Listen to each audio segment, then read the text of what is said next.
welcome everybody to another edition of Hot Program. I'm your host with the most, all the way from the East Coast, and as always, good people, I am in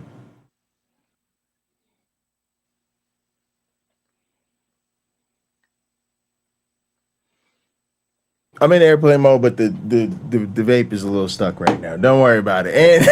And with me is a man who needs no introduction. How you doing today, my one black friend? I am okay, Pakalaka. Good to see you as All always, right, and thank you yeah. everyone for Thanks joining for us. everybody for joining us. A few things going on today. One, we won't be before you long. We're doing a bit of a abridged episode. I have a lot going on, and as does my one black friend. Um, So just a heads up. Also, we're going to be trying out a new virtual office program. We are moving away from Gather and moving over to a platform called Work Adventure. So if you are available to help us test out this space, that will be great. We'll jump in sort of at the end of this stream and see how it goes. So I have pinned the link to the top of the chat. There's also a link in the description, and there's also a new command. Exclamation point HQ has replaced the command exclamation point gather. So, use all those different ways to know where to go. But basically, the link is in the description. It's also pinned, and you'll see it periodically in the chat. But if you're available after the stream to jump in for a little bit, help us test things out later on, please do. That link may change. That may not be the main link going forward, but at least for today, that's what the deal is. So, appreciate that. All right, so let's go ahead and jump right into this thing, man. There's really kind of something that happened, and then we're gonna kind of talk through the response about it, I guess, a little bit. So let's jump into this clip. Basically, this is a clip of Snoop Dogg talking about a recent trip to the movies. Sounds like he is with one of his grandchildren. Um, and his comments started a whole bunch of controversy. So, trigger warning for just sort of routine LGBTQ, bigotry or phobias or whatever. All right, let's go ahead and play this clip. I took my grandson to see what was the movie with Buzz Light? Toy Story? Not that one, but the new Buzz, the Lightyear. I think it's yeah, called with Lightyear. Kiki Palmer's in that movie. Okay. She plays like the daughter. So we watching it, and the lady, which is Kiki's mama, they move on into the space years. They move down the line. They're like, man, she had a baby with a woman. Well, my grandson in the middle of the movie like, Papa Snoop, how she have a baby with a woman? She a woman. Oh, shit. I didn't come in for this shit. I just came to watch the goddamn movie. Hey, man, watch the movie. They just said she had a baby. They both women. How did she have a baby? Shh. The movie ain't over with. So it's like, it fucked me. I'm scared to go to the movies now. Like, y'all throwing me in the middle of shit that I don't have an answer for. It's basically like a baby New York. All right, I don't know why my autoplay is on, but that's the clip, y'all. I took And my go ahead. Just freeze that frame right there. Can you pull up a second window that has the Geico Gecko in it and do a side? No, I don't think I could do a side by side. Please. Not with this software.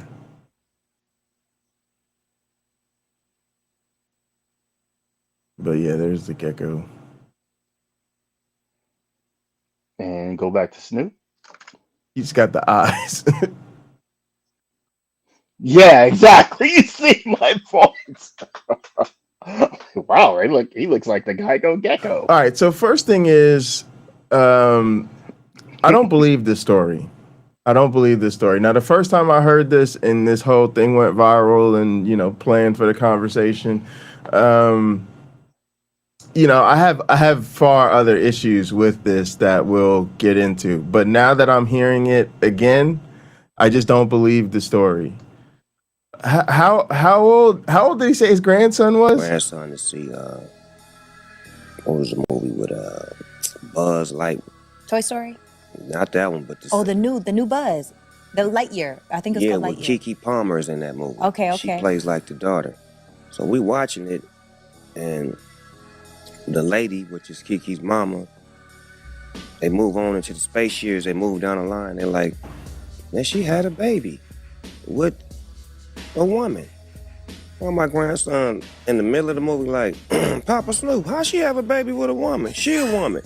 Oh, shit. I didn't come in for this shit. I just came to watch the goddamn movie. Hey, man, watch the movie. They just said she had a baby. They both women's. How did she have a baby? Shh. The movie ain't over with. So it's like, it fucked me. I'm scared to go to the movies now. Like, y'all throwing me in the middle of shit that I don't have an answer for.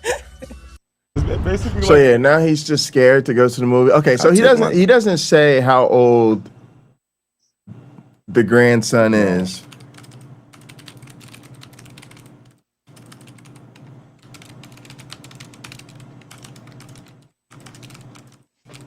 I'm assuming with those kind of questions, maybe between 5 and 7 years old, 4 and 7 years old, maybe.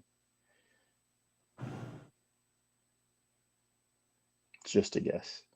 He's got 7. Okay, that's what I figured. It's kind of hard to figure out because I figured he's got a bunch. So we don't know what this grandkid is. But let me just say a few things up front. I don't believe him. First off, I don't think this is how kids talk. I don't know any children that talk this way. Children, that just doesn't strike me as a thing children say. It also doesn't strike me as you are Snoop Dogg. You are going to the movie with your grandkids. And y'all just having conversations in the middle of the theater. Like I don't believe that. I think Snoop Dogg, like most people, has coached his grandchildren on this. He didn't say it's the first time he's been to the movies with his grandkids. Everybody knows you ain't really supposed to be talking in the middle of the movie theater. But further than that, you're just gonna have he's just gonna pipe up with this whole thing. I just don't believe. First off, kids are not that stunned by this. I don't think this is really an issue for children. This was an issue for him. And if a child does pipe up, a lot of times during the movie, it's just shh, we won't talk during the movie. So I highly doubt that this child just refused to continue watching the movie until he had an adequate explanation of how these two women could have a baby together. Also, there's all sorts of great answers: previous relationship, adoption, surrogacy. True. Just okay, and we're done. And this is the silliness of so much of all of this stuff to me. Is honestly these people, I used to say they play dumb so they could stay dumb. They weaponize their ignorance to a level where they're just lacking basic stuff, and everybody plays all cool with it. Here's another thing I want you to notice about this clip that's very interesting. I took my grandson. Pay attention to this. What was the movie with Buzz Light? Toy Story? Not that one, but the new Buzz.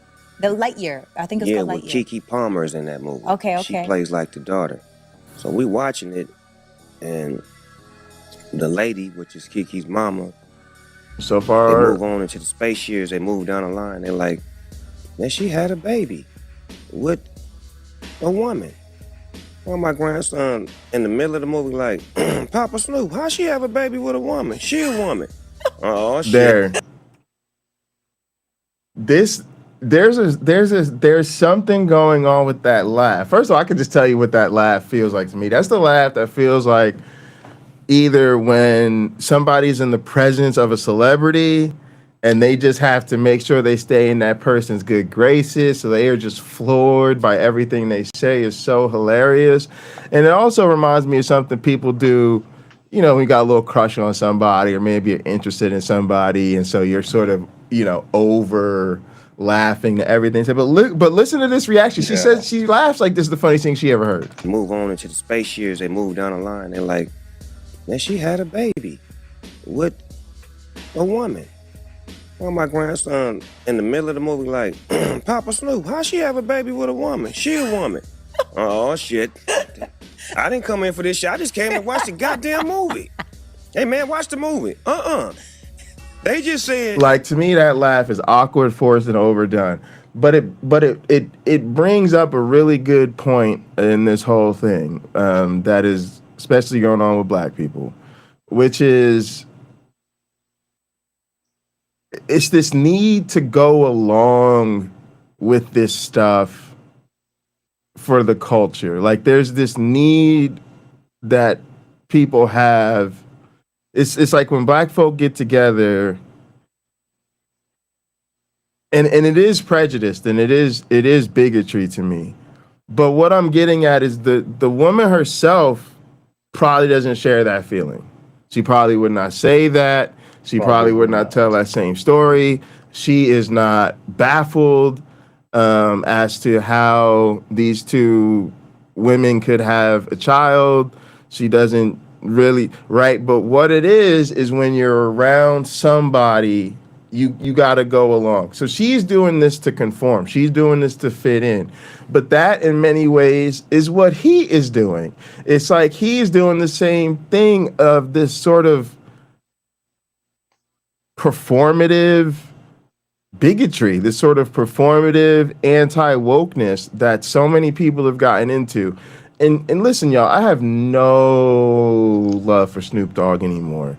Okay, this man is full-blown MAGA, you know, performing at the president's inauguration and party, and then performing at the crypto ball and all of this shit. Okay, he's just, to me, he is just totally MAGA coded at this point, and really kind of living off of the reputation from, I guess, 20, 30 years ago of I'm Snoop, I'm cool, I smoke a lot of weed, I'm a Crip, I'm okay. So and it's a whole weird tap dancing thing going on with that, right? Because again, bro, you're Snoop Dogg. You were one of the pioneers of gangster rap. And do you think them conservatives were like rolling down the street, smoking Indo, sipping on gin and juice, lay back with my mind on my money and my money on my... No, bro, they were... A lot of them were in their youth. Okay, maybe, but my point is that's not what the conservative movement has ever been about. Actually, it was mass satanic panic. Hip hop was the worst thing ever. Oh my God, the violence and the sex and the drugs and the... But those were the adults back then. But now them kids have grown up to be them same conservative adults who are now again attacking everything about our culture. But that's what I mean about the coon and the tap dancing. Like, he is on the side of these conservatives who, if it was up to them, you know, I hate to say this, but in many ways, like if I'm really honest about how I really see things, y'all, it's like they're trying to ban everything. And a lot of it they're doing through censorship and basically like pornography. Like, if y'all think I'm playing, like, this is a big thing right now to where like they're censoring video games and, you know, they're having like Steam try to remove all of the games from their store that have adult content, which there was a lot of like gooner games on there or whatever. But that same thing that then wants to go to age verification for logging into certain websites and all of this. It's just like, bro, how do you not understand that the MAGA crowd that you're selling out for is violently anti-black, violently anti-hip hop, literally tried to cancel is not even the right word, tried to just straight up extinguish hip hop. Yeah, it's just it's terrible that he doesn't see it. And believe it or not, y'all, he's not even the main one I'm trying to drag today. But I want to let my one black friend get in here. Well, I just obviously I don't completely agree, but I do think I've worked in the entertainment industry for nearly 3 decades, so well, I guess over 3 decades basically. There have for the host is the host. She is trying to keep her job. If she is challenging him in a way that might make him uncomfortable, he may never come back on, and other people might stay away. So she might be laughing in order to keep her pretty good, well-paying job that she's got going on. And she may not agree with him in the least bit. She might actually disagree, but the integrity goes out the door to keep the money coming in the door for a lot of people. We've seen that time and again. And then sometimes when these show hosts get fired, you see who they really are when they do their own podcast, and they're free to say whatever they want. So I kind of think that might be what's at play with her. As far as he goes, maybe he just doesn't know any better. Being in the entertainment industry himself, he certainly probably has met a lot of lesbians and gay people and things like that, and interacted with them without anything like this being So a part of the surprise to commentary on him. him is that he's Snoop He Dogg, man. His videos had all the girls and the girl on girl and the girls doing girls and the we on three way and like the whole hip hop is steeped in that, you know. And so there's no way. And see, that's part of the commentary about this whole thing that's been great, which is like, you know, because in that context, it was seen as for the men, right? It's like girl on girl, but it's really about girl on girl for the pleasure of the men, or girl on girl so that the rapper ends up in a threesome, you know, two chicks, and we gonna hopefully they menage before we reach my garage. Okay, that's Jay-Z, but the same culture, right? And they're all in that. Matter of fact, you know, they've all been on shows in stuff where they're dealing with multiple women and things like that. So again, it's performative. There's absolutely no way Mhm. that he, you know, has not had enough life experience. Matter of fact, most people say he has had more than adequate and more than most to be around that stuff and understand that there's really nothing to it. And again, like, you've never heard of surrogacy, never heard of adoption, don't know anybody with children from a previous relationship, no one in your family or extended family is LGBTQ and has figured out how to have a child. Like, I have a lesbian cousin with a family. Like, most people, sometimes it's just, you just married. Sometimes it's not even from the previous relationship. Sometimes you go into a new relationship and it's just their kids. And you say, that's my child, or we had this child together, whatever people want to do. It really doesn't matter. But the other thing is children understand these things. And, you know, I really don't, I highly doubt this story happened the way he said it happened. I think if anything, maybe the kid got excited. Maybe the kid saw some representation. The kid was like, "Oh, that's so cool!" And then I don't know, but I really don't believe these stories. You gotta understand that people lie, y'all, and celebrities and people tell stories and they exaggerate and all of that stuff. All right, go ahead. Right. And well, hold on. I think because we don't have the benefit of the full interview, we may be missing out on some context. It may be that he felt kind of out of touch, you know, by looking at that, like, hey, what's going on here? And like, this kid's noticing this.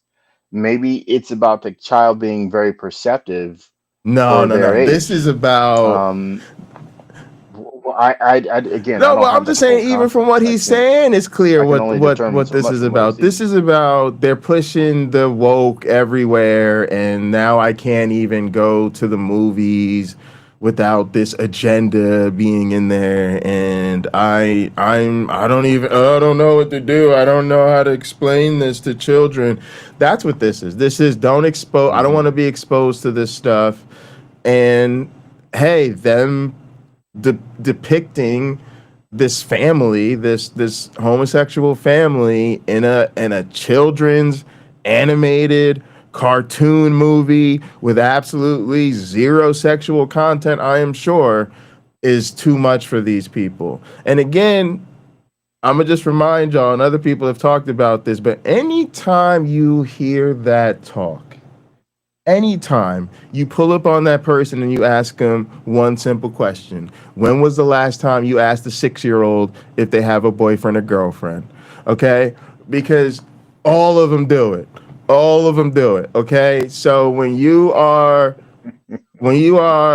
so don't I don't. It's like their whole, oh, they're young and they're kids and they shouldn't be. It's like that's bullshit, because anytime you get a little girl and a little boy together, you're, oh, they're so cute. We're looking, oh, they're gonna get married. We're already planning their wedding, and oh, we have to get them back together for more play dates, and literally when these people roll up on a child, usually one of the very first questions they ask him, oftentimes after hitting on the child, right? All the time a grown woman will roll up to a young boy and be like, oh my goodness, you are so handsome. I bet all the little girls love you or chasing you around. Yes, do you have a girlfriend, or you got like 3 girlfriends? You little playboy. We love to talk to kids like that. So we're not feeling you when you flip it up and all of a sudden you just can't handle, this type of thing being in a movie. And really, to be honest with you, this is incredibly weaponized, and we should see it right now in the moment that we have as enough to throw this man off the bridge. And I'm gonna tell you why. Number one, everything is about context and everything is about the moment. You got to understand right now, it's 2025, dog. The world is burning. LGBTQ people continue to be at the forefront of the persecution. There's all sorts of anti-LGBTQ legislation going on. Right now, this community is having an especially difficult time, okay? And what one aspect of remedying this situation is normalizing, just making it understood. These people are in our communities, they're in our lives. We love them and they have every right to, participate in anything the rest of us do. And so something as innocent and simple as just having representative characters in movies and in entertainment that really, I would say, really contribute to culture. Everybody really, watches animated movies and Disney movies and Pixar movies and all that type of stuff. But especially stuff that's geared towards younger people, that's a huge part of the solution. And so when these buffoons go and clutch their pearls over this stuff, it's actually really harmful. It's actually really, really harmful. It's really, really dangerous. It's not cool. It's not something to be joking about, because you are undermining the normalization of this community. And there is, and even as Black people, we have to admit, there's no community that we would put even on a par with Black folk in terms of how desperately they need to be advocated for, protected, and normalized in this moment. And there is a chilling effect. There is a chilling effect where, when these people go crazy and, eventually start calling for boycotts and all this other stuff, or even just all of the negative publicity in the press, God forbid these movies don't do well, which is it's always a factor with a movie. You never know how a movie's really going to do.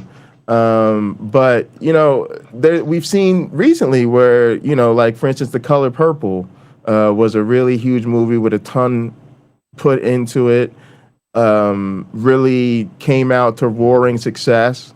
But when some of that behind the scenes drama got exposed, and all of a sudden we started hearing that the producers wasn't treating the talent well, particularly with black women and Oprah and Tyler Perry, all of that got caught up. It hurt that movie.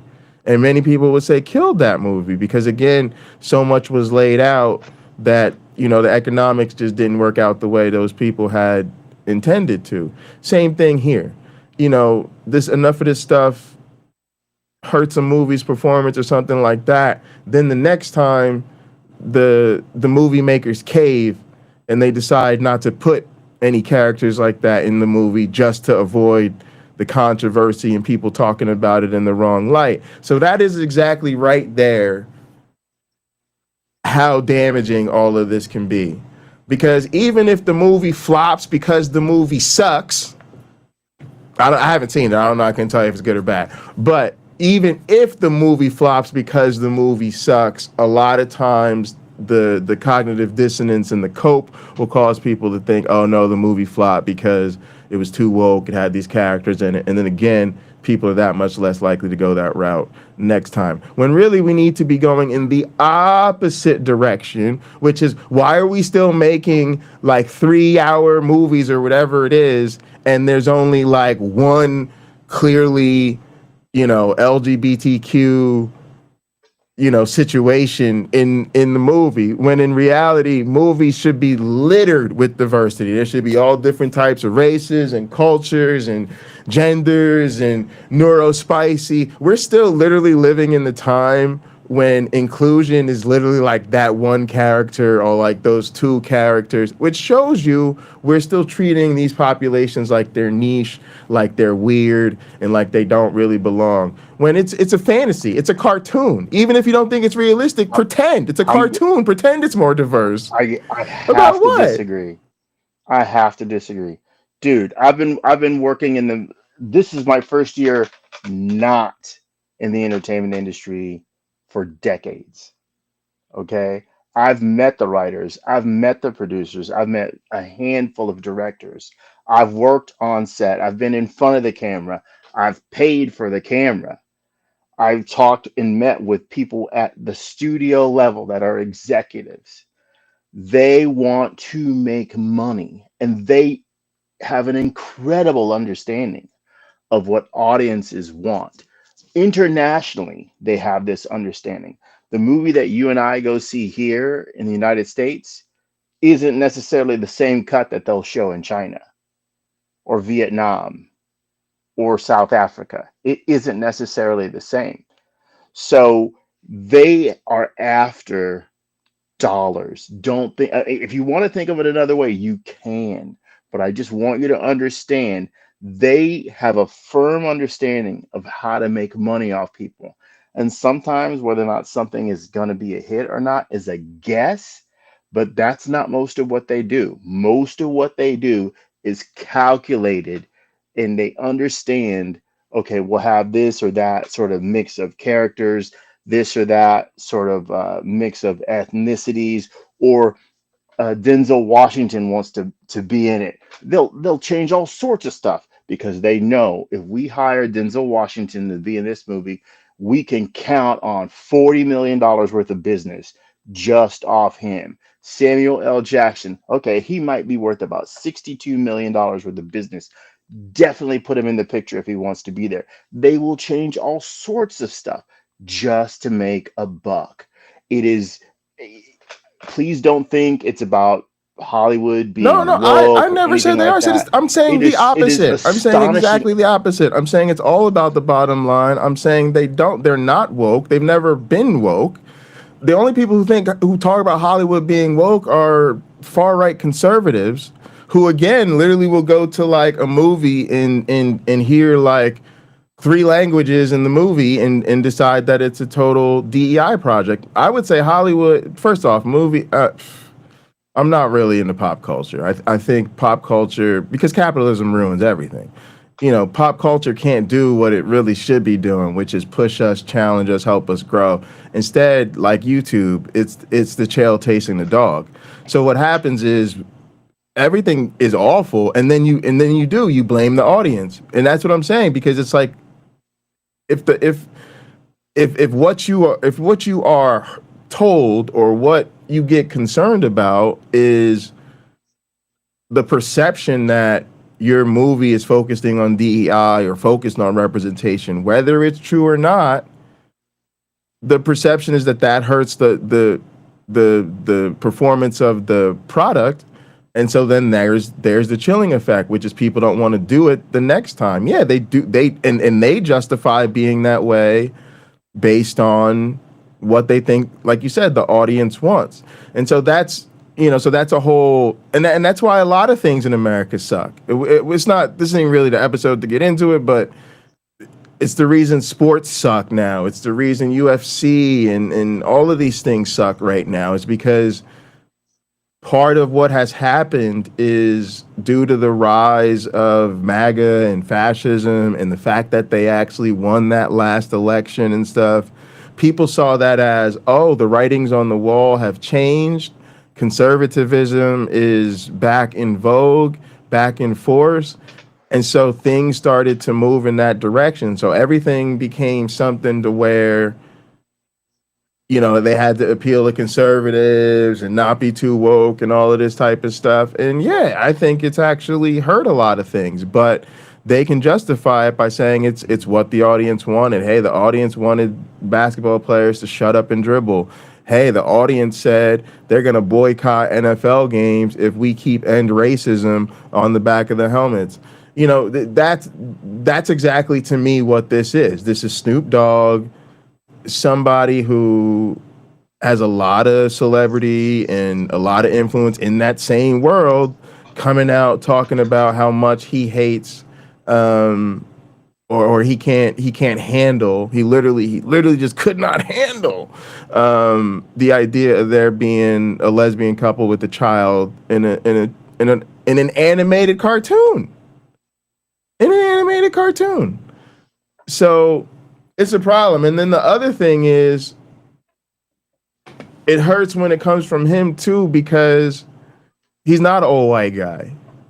And so this gives license for those type of conservatives and fascists to say, hey, look, this really cool black guy, this really cool rapper, he's really like a gangster rapper. Remember Snoop? Everybody knows Snoop. You grew up on Snoop. Everybody loves Snoop, Snoop, Snoop, Snoop, Snoop, Snoop, Snoop. Okay? And then he's saying this nonsense, and then they could point to him, and this is where we get so many of them narratives about the black conservatives, which really black conservatives are like a rare bird, but this is the type of thing that gives them a disproportionate voice, because they're doing the dirty work on behalf of the other side. We do have somewhere else to go with this, y'all. That's really important. So that's what happened, and I think I think it's really problematic, and I ain't got no love for Snoop Dogg. I'm gonna just put it to you like that. But what I wanted to show y'all is this. So this is Olay and friends. And Olay is here, and Mark Lamont Hill is here, and a handful of other creators who I'm familiar with but don't really know their names. And they are all very popular black content creators who all talk about politics, social issues, everything was going on in the world. And by and large, I think they're great. And, I really do try to listen to black voices. And, I really do appreciate, especially when it comes to politics and social issues, having black voices with large audiences and platforms that can really get into the issues. But that is why actually I wanted to talk about Snoop Dogg. Snoop Dogg being an asshole and a jerk and like a low-key conservative, to be honest, is not news. It's just who he is. But what really got me going, y'all, is the response. And basically the way to put it to you is like this. I have realized that to me, black voices, and this is some stuff I can say, y'all can't say this, y'all. I catch some of y'all saying this in the streets, we're gonna have a problem. But for me, black commentators, black analysts, black content creators, whatever, have just completely dropped the ball to a point to where I think at some level, I don't know, the whole thing is just missing for me. It's just not given for me. And I'm gonna tell you exactly what it is. Too many of these people still identify as Christian. And so when these things happen, Christianity gets left off the table. I think in this case, Mark Lamont Hill is a Christian. I don't know about Olay. Some of these other people was mentioned in prayer, this and that. And this is something I just feel about black political commentators overall. I feel the same way about like FD Signifier. I feel the same way about a lot of these people, to where in this stream, we're not going to show you the stream, y'all, because the stream is over an hour. And they get into Lil Nas X and a whole bunch of other stuff. And there's a lot of very critical discussion of what it is like to grow up as a black American. And the absolute rampant homophobia and anti-LGBTQ sentiment that we grew up with, and how much when certain people get together, it's like that becomes the meta, and people almost do this performative anti-LGBTQ stuff because they know it goes along with certain groups. But what is really grinding my gears is like, if you're not going to talk about the connection to faith, if you're not going to talk about where all of those things come from, to me, it just doesn't land. It doesn't fall flat. And it ends up just feeling so safe that it's meaningless. Because when you allow these people, when you talk about all of these things in our culture, all of these prejudice, all the stuff we grew up with, you just allow people to disassociate themselves from that, to distance themselves from that, say, I'm not like that, or I'm not the wegger, or I'm not one of these people, I don't say those things, I don't use those slurs. And there's no accountability for the fact that so much of this shit comes from the church. And the reason we were like this, the reason our communities are like this, is because those bigotries are taught to us in the church. And they are taught to us as part of the religion and part of our religious obligations. And almost every single one of the people in our community that is on that oppressively prejudiced tip does so on behalf of their religion, or uses their religion as the justification. So how can you have this happen? And again, y'all, Snoop Dogg is a born-again Christian. I think in 2019, because Snoop Dogg probably grew up, he was doing his thing. I'm sure he at least didn't seem like a very religious man. I'm going to just put it to you like that. And then I know Most at some point... people don't. That's what I said. That's why I said seem. That's why I said seem, because I don't know. Really. But I don't think he was. Then, he did have like kind of a spiritual period where he was really into Rastafarianism. Because I don't know, weed and reggae or something. That's I'm sorry, Snoop. Snoop's not a deep person, so I'm not gonna credit to him that it was some sort of super deep thing. But as of I think 2019 or something, Snoop converted and is a born again Christian. So now again, you have a person who's super MAGA. You have a person who sold us out to the right. You have a person that's all up Donald Trump's booty hole. And of course, now they're a born again Christian, and now they're saying, they can't handle going to see the children's movie with their grandkids because there's a family of two moms. To not put those things together at this point, to me, y'all, is just irresponsible. It is just like you're doing the critical analysis and the critical read, but you're not doing the critical thinking, because I'm just sick of it, y'all. I'm very much exhausted. I'm very much beat down.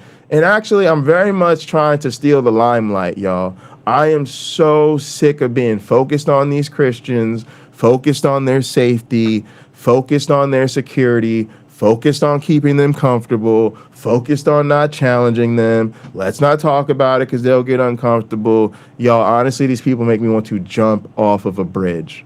They make me want to jump off of a bridge. I am saying that for those of you that are likewise fed up. And part of what we're sick of is people not caring about our humanity, people not caring about our lives, our suffering, how much this shit is destroying the world around us.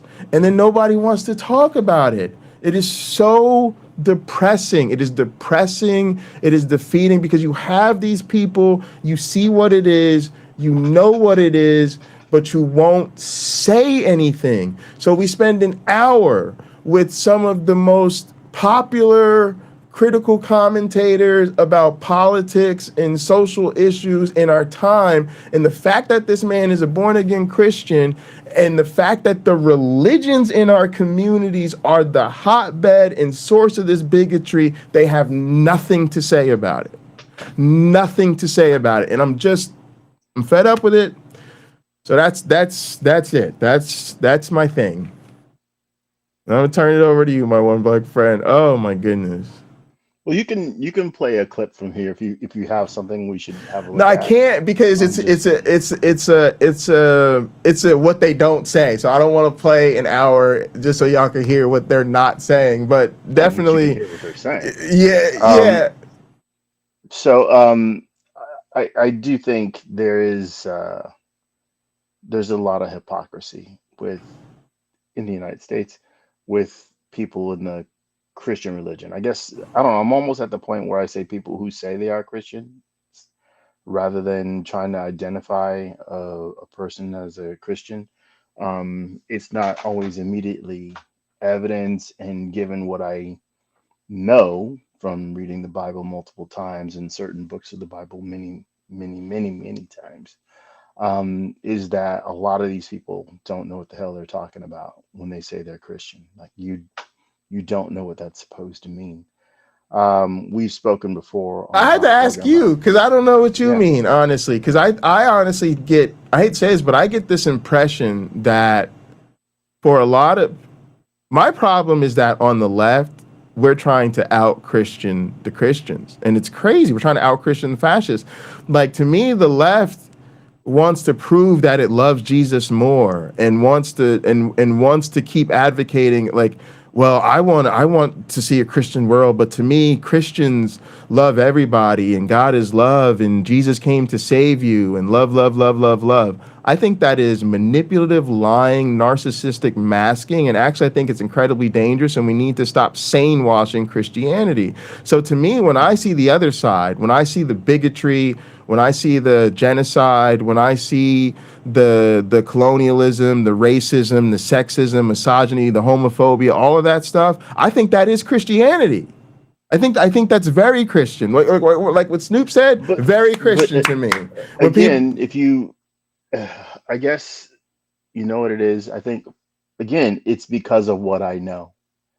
It's not because of what people tell me they believe or how they practice their faith. I tend to hold Christians to a higher standard. When a person tells me they are a Christian, I know what I'm supposed to think. I know what their standard is, right? They have a Bible that defines what their behavior should be. Statistically, they haven't read it. Statistically, most of what they know about their own religion, they heard from a religious figure like a pastor or something preaching it to them, and not from hours or years of careful study. They know of their religion, they don't know much about their religion. They certainly don't know in large numbers their religion. Um, the fact that the Bible will tell you in the New Testament that Christians are supposed to tame their tongue. So you're not supposed to use foul language. You're not supposed to be a gossip. and so on and so on. Then you got people like what is it, Alan Parr. Alan Parr is super gossipy. He is, but that's not scriptural to be super gossipy. You're not supposed to be gossipy at all. He seems to thrive off of that. At But least I he feel did like at I one honestly point. I feel like you're And cherry picking the good parts in construct. Like I feel like we're okay, but constructing a Christian. I'm just wait. asking. Pocket Like, locker. My point is most of the Christians you will meet are cherry picking. They're taking what they want. It's not me cherry picking things. Sure, I can pick things out, but I try to construct a complete picture and not cherry pick. but It's I just, get. So again, answer this it's question. a I guess I'm asking higher like, standard that most do not meet but that's at what. But all. I don't understand that because when I meet a Christian, I hold them to a lower standard, and it seems like to me, like you say, like I have when I see a Christian, I expect them to, you know, love their neighbor and be modest and not have a foul tongue and not gossip.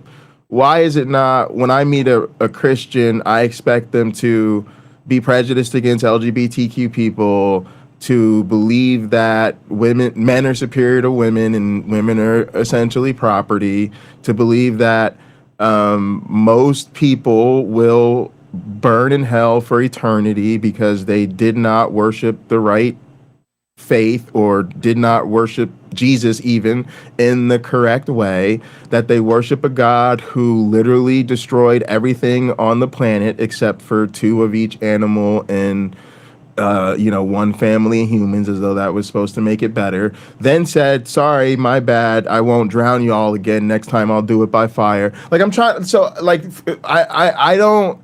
To me, I think, especially as atheists, I literally think we got to get out of this Christian game. And this is a thing. Well, It's not just you, my friend. let me address your This is point. my thing Let in me the whole address your community point. now. Please let me address your Sure, point. sure. So perhaps I should take your point of view, but I am not somebody who has grown weary of challenging people when they say, "Oh, I'm a Christian and this is what I believe," and so on and so on. I talked to you in our audience about Father Tom, who I would have like Thanksgiving dinner with or Christmas dinner with, and how his views weren't necessarily his views of God weren't necessarily entirely biblical. He had chosen to believe in a God that was a God of mercy and not the God of wrath. His God had compassion because he did, right? He is mapping the very best of who he was onto God, and many Christians will do that. Sadly, many Christians will map the worst of who they are onto themselves from that God, right? If he's going to be vengeful, they should be too. If he doesn't like it, they shouldn't either. And so I think and this is not me saying everybody feels sorry for Christians, but I think everybody try to understand it's not an easy road for people to necessarily pick and choose. As you well know, I'm sure in your career you studied psychology when you were a student. And it is so easy to put things into the mind of the average person and get them to switch certain behaviors on or off and make real permanent changes or semi permanent changes that last for decades with very little effort because people are generally impressionable. Um, I don't believe, as you well know, as most of our audience will know, I don't believe that the Bible is pure truth. I think there's some good moral lessons in there, and there's some shockingly awful things in there too. And I think the bad outweighs the good. However, I think, generally speaking, in society, people who say they are Christians generally focus on the good. Some of them will do the good. And I've said it before many times. If you want to see the true believers, look at the monks and nuns who gave it all up. They gave it all up to follow Jesus or serve the church or what have you. That's impressive to me. People who won't do it, I'm going, well, I get it. Somebody's got to shoe a horse, right? Somebody's got to run a bank. Um, the nuns and the monks aren't doing that, as far as I know.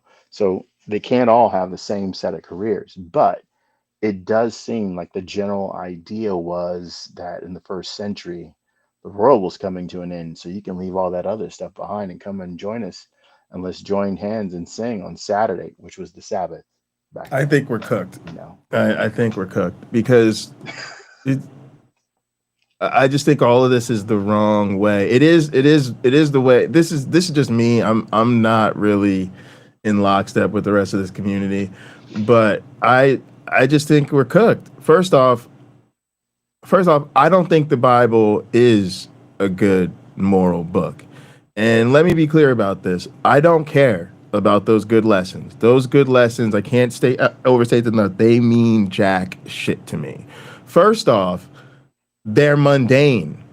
Anything you can find in the Bible that is a good moral teaching was already around, was already a good moral teaching. And in the year in a different 2025, form. we can't even afford to give people the impression of anything different. Like, because that's what they want to say. These people literally want to say, oh, well, there's good parts because my God's great because my God said you shouldn't steal. And my God said don't kill. And my God said don't lust after your neighbor's wife. Again, bro, like, it's just basic to not kill, to not steal. You probably can't control whether or not you lust after your neighbor's wife, but don't actually go pursuing them. That's destructive to communities and relationships and families and all this type of stuff. Now, it is a problem, number one, to pretend that these are profound moral lessons that deserve respect and acknowledgement of a holy being. To know that, again, sorry, if you can't not kill, steal, and cheat on your spouse, unless God tells you, you're not a good person. So right there, they're not good lessons. Also, moral guides are moral guides. You may not like the law, but if you read a book of laws, at least that's up to date, they're in fact all the law. Okay, you may not jive with everything I need to learn. I learned in kindergarten, but everything on there is pretty safe or like a good idea. Okay. Matter of fact, going back to the point about being mundane, I've read it on stream before. But if y'all pull up the phrase, pull up the poster, everything I need to learn, I learned in kindergarten. You know, it's like look both ways before you cross the street, share your snacks, take a nap, be nice to other people. You know, like all this basic stuff. To me, that's the level of Christianity. It is literally everything I need to learn, I learned in kindergarten, but I got a grown person in their 50s or 60s pretending I need the Bible to know these things. The other thing is, like I said, moral guides only contain moral behavior. So the good thing about everything I need to learn I learned in kindergarten is it doesn't ever suggest sacrificing your son. It doesn't ever, tell you that a woman who was raped needs to marry a rapist. It doesn't ever command slavery, right? So when people say that, me personally, like my skin crawls when I hear people talk about good news in Bible or it's got some good stuff in it, because to me, it just can't. Like, a moral guide should be a moral guide. If it says do really good things, but it also says do really bad things, it's not a moral guide. And because when you endorse the book, you endorse the book. You don't get to decide whether people go to the good thing or the bad thing. So, and then the other thing that really gets me with that is it's just reputation laundering. It's just making it worse. It's just dragging it out. Listen, y'all, Christians are ruining everything around us. Again, we are in the black bag, unmarked vehicles, kidnapping foreigners off the streets. I shouldn't even say foreign, just kidnapping brown people off the streets and assuming they maybe we can deport them. If not, we'll just send them to alligator Alcatraz till we figure it out. We are in the actively supporting and funding and paying for the bombs that are blowing up children in the Middle East. Our president rolled out the red carpet. Like, gang, the list goes on. The war against LGBTQ people, all the racist crap happening, right? You can't even, like, a lot of us are losing our jobs and shit. Like, times are really, really, really bad. And to my take, at least living in America, it's Christians that are doing a ton of this to us. So, to me, the whole era of, oh, you know, I want the good ones to do good things, and then I want them to uphold the good parts of the Bible, and then go influence that is a suicide mission to me. That is a suicide mission to me. Even when you brought up the nuns and the priests and the stuff like that, I used to feel the same way. I don't feel the same way anymore. Because again, what are most of them people doing? They're reinforcing the idea that dedicating your life to this God is a good idea. And then again, most of them are involved in stuff I would consider scandalous. They're probably educating. I don't know that we can say most. I would say all of them are engaged in something scandalous, right? Because they're either doing what the priest did at my school, which was they're supposed to be educating the children, but they're also fucking the children. Okay, I lived through that. Okay, I had a pastor who also went to jail for not paying taxes and robbing the church as he was trying to build some school that we didn't need. And then a lot of them are doing mission work, or they're colonizing Africa or whatever it is, or they're sitting around in a room trying to figure out, how to avoid taking, legal and criminal accountability for all the victimization that's gone on under their watch. We just have to realize this Christianity thing intends to kill us, and that it is anti-human, that it literally, these people literally, part of their plan is literally the end of the world. And so I just don't understand what it's going to take for us to just say enough is enough. This stuff isn't true. I think that's really the issue. Is that the issue I have is, I think we're dealing with two things. One, I think, is a severe lack of moral clarity. I think so many of us has gotten so comfortable. So many of us gotten so comfortable with Christianity that we are, we're just afraid of them, right? They really controlled our lives growing up, and even now our family's dominated by this stuff. So I think for a lot of people, there's a real fear that if I take a stand, if I speak my mind, if I say what I really say, it's gonna have potentially do a lot of damage to my life. And I would say, y'all, you got to feel the fear and do it anyway. Especially as atheists, look at what our trans brothers and sisters do. I have so much respect for them, and part of it is because they live their truth knowing how dangerous it is to do so. Whereas I see a lot of atheists, atheist is something you can easily hide, you can just not talk about, or not bring up. And honestly, I just see so much cowardice, because if atheists lived our truth the same way trans people do, in spite of the persecution, in face of all the ridiculousness, man, I really think we'd change the world. But for some reason, atheists don't have that same conviction. And they also don't realize, for some reason, just how oppressive religious dominance will be to us. And so I don't get it. I don't understand, what will it take for atheists to realize this religious stuff has nothing to offer me. I would maybe the world I live in is dominated by religion. Maybe it will continue to be, and maybe there's absolutely nothing I can do about that. But I damn sure ain't gonna fight. I'm damn sure gonna fight. I damn sure don't it's like being black. There's always gonna be racism. There's always gonna be problems. It's always gonna be difficult. But why would we stop fighting against it?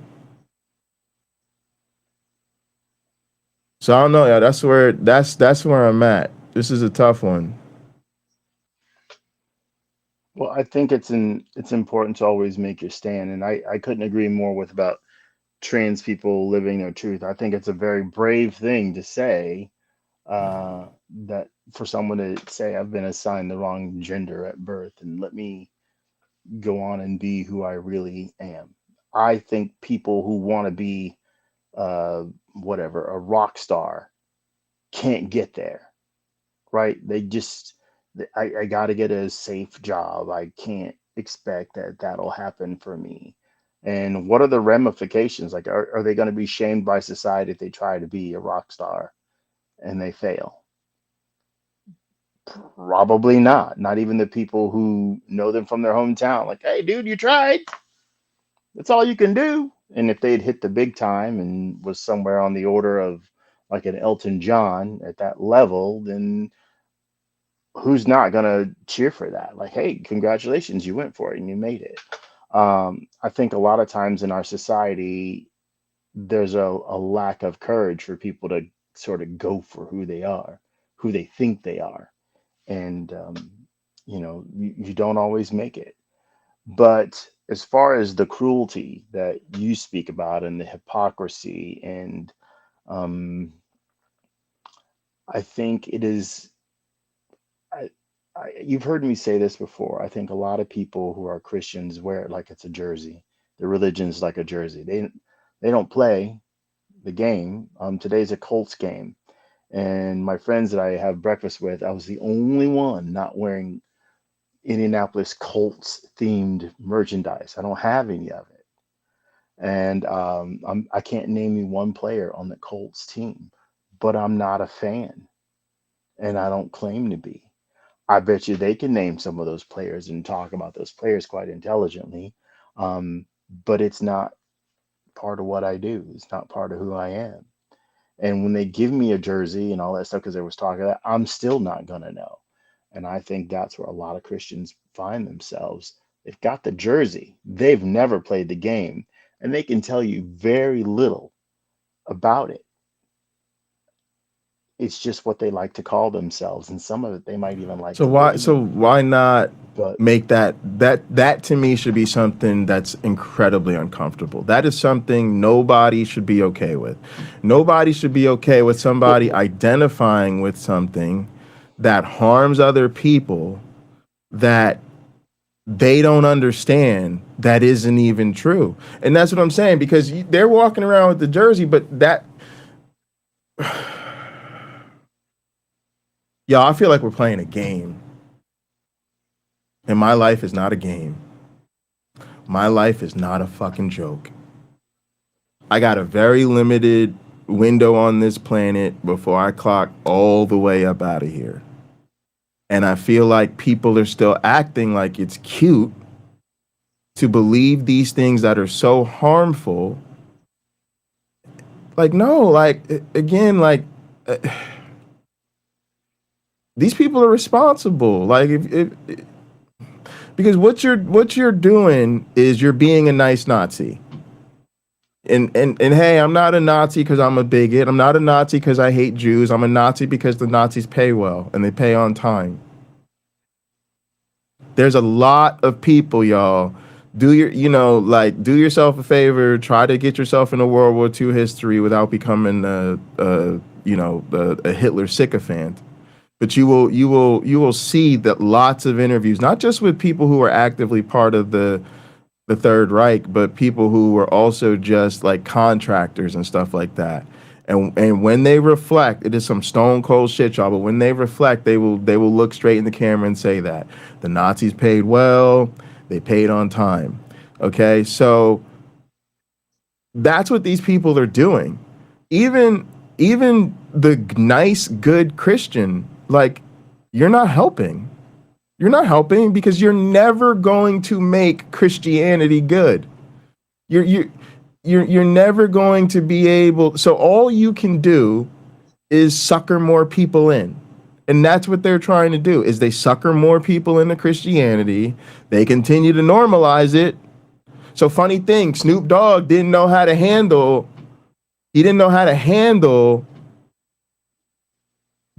two women having a family. He didn't know how to explain that to his grandkid, but I bet you he knows how to explain that to that grandkid's need for salvation. I bet you if he's a real Christian, he'll be able to ask that question. Why are you a Christian? Why are you a Christian, how well? Papa Snoop? But how well? That again, it's so many have a casual, surface level knowledge. Can I don't But know my Snoop point is, Dogg. why is he not I've never had clutching a his pearls conversation over? with My him. point is, he won't clutch his pearls over that. He'll be But comfortable, right? He'll be my comfortable. point being is, my point is, could he have a sophisticated conversation about his own theology, the theology behind Christianity? Can he do that? Is he just when he's nah, G, you just got to believe in Jesus, yo, and that's all he has, right? There's nothing about hermeneutics. There's no deep discussions about the letters of Paul, how many are authentic. There's no understanding about literature at the time that the Bible may be responding to. There's none of that's in there for him. It's if it's just you got to believe in Jesus, yo, and that's all that's there. That is surface level stuff. That is Jersey level stuff. Yeah, but nobody was asking him to write a research paper on But again, how babies my are my made. my point is gradations. There are gradations of understanding. There are gradations of So belief. what level of gradation do you get to when all of a sudden it becomes true? Or what level of gradation do you get to when Well, all of a sudden it's not bigoted anymore? I don't know, because to me this gets into you don't need anything to join Christianity. All you got to do is say I love Jesus. Okay, you're a Christian, but to leave you need a PhD. Accept, pray them into your heart. You don't have to study at length. That always astonished me. Like, wait, where's the process here? Why is Why that isn't this more astonishing? involved? If I went into the No, you don't put Marines, barriers. You the don't put Marines have a barriers lot to teach me. between you and other people's money. That's why it's that way. Well, I Pocket Locker, I agree. I have said like it seemed like it started off as a very sophisticated scam. I've said that openly. I don't, and I still feel that way. It was it feels like it was a scam based on this very good writing project some students have that was well received by audiences who thought it was true. We have historical proof that that has But happened that's exactly before. my thing. So why is it that black? That's what I mean. Like that's what I'm saying. Like we're just cooked because if the voices we're leaning on, especially in black spaces and to deal with black issues, will not even say that. That's why we're cooked. Hmm. That's why we're cooked. Is because we spent not us but them. They spent an hour talking about Snoop Dogg, all this bigoted content, all the toxic culture we grew up in, all the homophobia that was an everyday part of black life, how it impacted our families, and y'all don't want to go there to talk about how it's the religion that did it and that religion is a scam. And that's why that because the religion is a scam and black people have so much allegiance to it, they can't call out the problems that Christianity causes because they're not willing or ready to cope with the fact that it's a scam and that they'd have to leave or no longer identify as Christians. But I'm sorry, I'm not trying to keep these people safe anymore. Especially because again, that is irresponsible. How dare you look at this moment, understand, man, this is bad. We got to do a whole show about this because what Snoop Dogg just said is incredibly harmful to our LGBTQ community. And then y'all all sit up here, continue to identify as Christians, and won't even call out the role the religion and the church plays in causing that harm to begin with. So how can black people ever free themselves from this if y'all don't want to talk about it? So that's it. I don't really have anything else to even say about this. It's just we're cooked.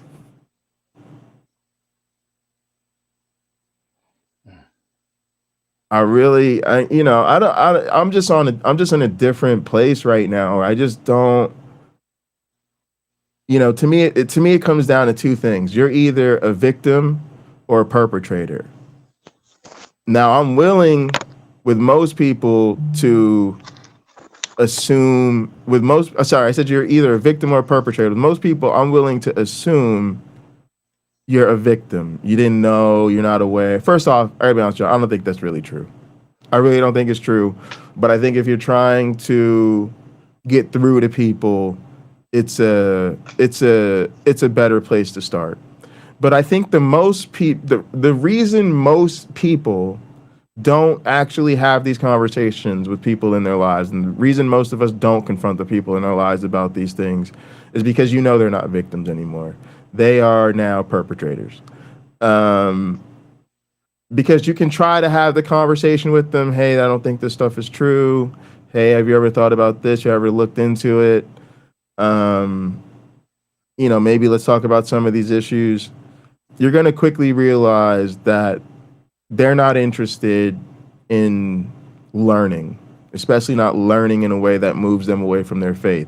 So they're going to double down, and ultimately they're going to start doing the apologetics. Everybody in your life that's a believer will do apologetics if you actually challenge their faith. And so I think for a lot of us, and I'm speaking about atheists, we have cognitive dissonance. We in our heads, in our hearts, I should say, we want to believe that the people in our life are reasonable, they're smart, they're really kind, they really care about others, yada yada yada. And that might be true in other areas of their life. But the cognitive dissonance comes in when you actually talk to them about their faith and you realize that that's not true. Matter of fact, even on this anti-LGBTQ stuff, that's why most Christians shut up about it. Because believe it or not, they're really not on the side of the LGBTQ folks. They may think that's an ugly side, or they may say something like, that's not my God loves everybody. They may say, which isn't the God of the Bible at all. Exactly. They may say a whole bunch of stuff, but at the end of the day, because they're Christian, they do believe that that's in the Word of God, and they do believe a lot of times that it's sinful. They do believe a lot of time that it's against nature. Okay, they just don't go as far as the conservatives to say, the government should, take away your rights to exist. And to be honest with you, they might as well.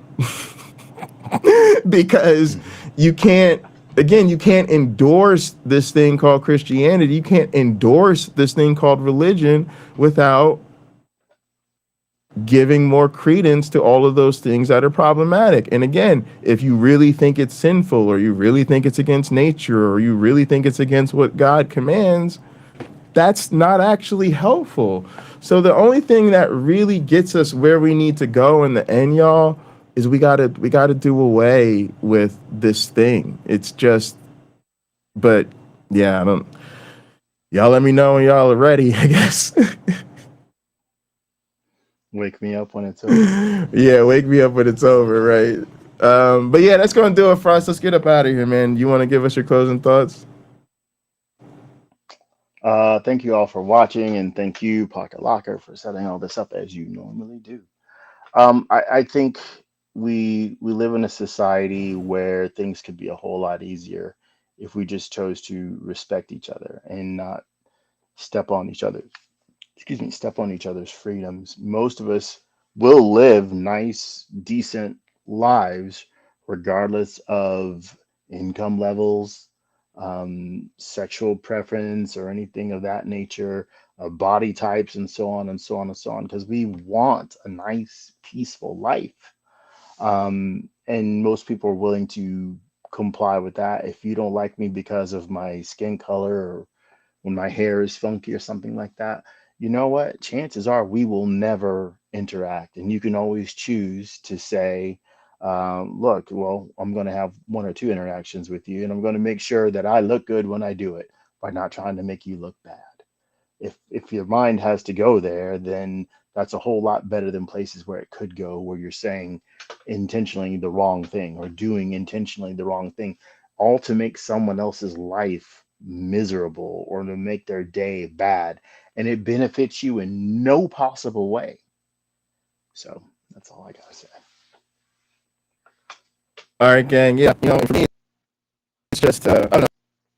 We reached a very frustrating time for me where y'all know it's like everybody on the left is like selling us out. We're gonna talk about that whole thing with them taking all this dark money. Um, the right's gone crazy. The atheists don't really want to challenge religion. Black folk don't want to talk about it. I just really feel like we're not meeting the moment. We're really not meeting the moment, and it makes me feel like it's up to the future. Like in the future, they'll look back at us when we're distant history and say, "What on earth were y'all doing?" So it's just tough right now because I feel like, again, this goes back to that stream I did. The theater's on fire. All the exits are closed. Where it just feels like we're in a really, really difficult time when things are really, really real, but no one is really ready to do what we need to do to make the changes we need to make. And I do think it starts with changing our communities, changing the people around us, and really having to fight. Remember that women's suffrage, women's equality has not been really achieved yet. But those strides that have been made were made as the result of a fight. They came from protest, they came from political organization, they came from active resistance. The civil rights movement was a struggle, called the struggle. It's called the civil rights, it's a movement. You can't just sit around being comfortable in the status quo and expecting things to change. So I think humanism, secular morality needs to have a similar call to arms, for lack of a better way to put it. And that's what I think we're trying to do, is we're trying to get things to change civilly so that we don't end up in the need for a bloody or more extreme revolution. All right, y'all. Like I said, we're trying to test out our new virtual headquarters space. So there's a link in the chat. It's pinned at the top of the live chat on my channel, and there's also a link in the description wherever you're watching this. We'll have a lot going on today, but you can jump in this space and help us test things out and hang out with the gang. And come do that. Also, remember, tomorrow on Skeptic Haven, we'll be doing Black Free Thinkers, and we have a really, really good episode lined up for tomorrow. So come check us out on Skeptic Haven at 8 p.m. Eastern. Otherwise, we will be back next week. Don't forget, there's also a link in the description. You can join my Linktree and find our Discord and the other channels and stuff like that. So hopefully I'll see some of you in our new virtual office space today. That's the Work Adventure link. And otherwise, we'll see you next time. Be good to yourselves. Yes.